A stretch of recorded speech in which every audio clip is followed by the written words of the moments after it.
What's up, everyone? This is Chris Kidder. Welcome back to another episode of Kidder's Quick Tips. This week, I have the very hilarious Usama Siddiquee.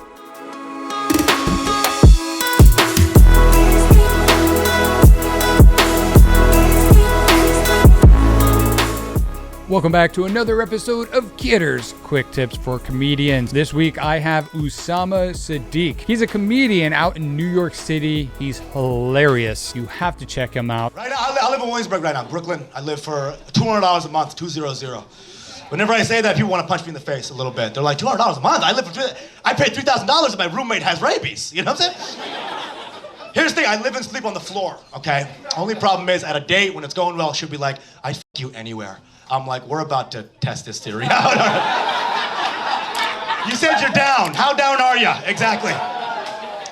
And then she'll be like, no, I'd f*** you anywhere. And I'm like, now this sounds like a very dark version of Green Eggs and Ham, a little bit, right? She's like, I'd f*** you anywhere. I'm like, could you, would you, with no bed? Less luxury than a shed, huh? Would you, could you let me pound, even if it's on the ground? In a house, in a hut, could we do it in the butt? Yep.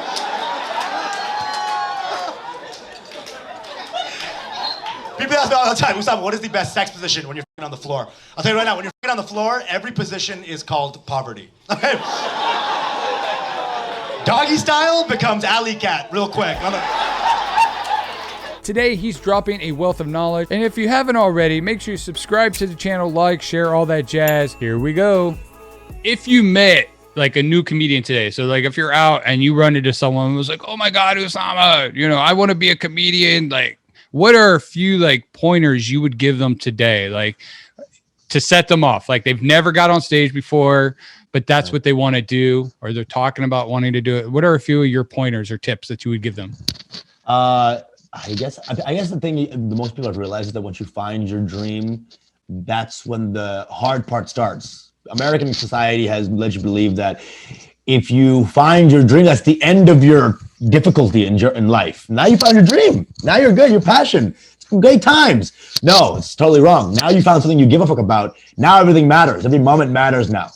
Now you're clicked into life. You're one of those few people in life, the hallowed few, who have clicked into something that is purposeful. Now you live a life of pain. That's what you have to realize, is that pain is now intricately woven into your life. You're going to fail a lot. You're going to care that you fail a lot. It's going to hurt you. That's the thing I'd say, is make sure you go as hard as possible, even through the pain, as your dream starts. Don't think that it's like this easy thing where you're just going to, feel good about yourself all the time. You're really going to feel the intensity. No, that's great, man. If you could go back, so you started about 9 years ago. If you could go back today to day one, what would you say to yourself 9 years ago, if you could go back? Stop crying when comics say hi to you.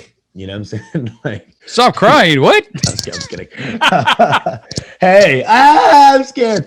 Dude, I was so scared of comics. I was a very scared guy. I remember I was 20 years old. I was scrawnier than this. I was very, very just terrified. And I remember I was a little Muslim little boy, and I'd never seen someone drink scotch and smoke a cigarette at the same time.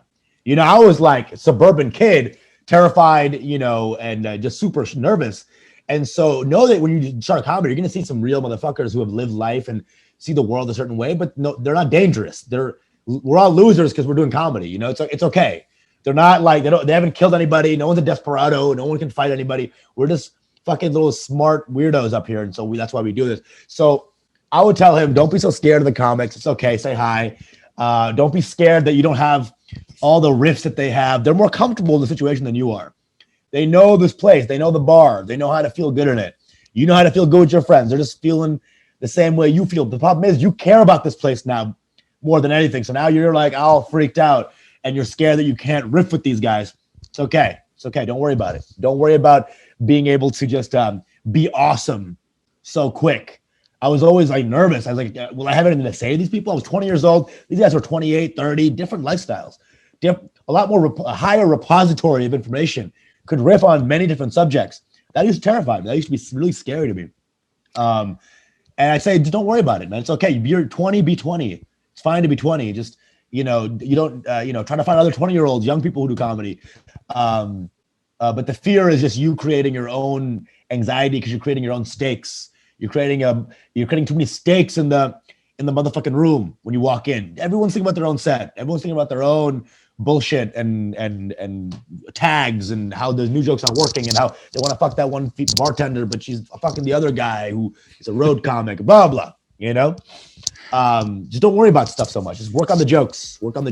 Oh my God. Another great interview. This time with Usama Siddiquee, dropping that wealth of knowledge. What was your favorite takeaway? Drop that in the comment section below. If you haven't already, make sure you subscribe to the channel, like, share, all that jazz. Go show Usama some love as well. His information is in the description. And if you also want to check out the full interview, check out the link wherever that might be. We will see you next week on another episode of Kidder's Quick Tips.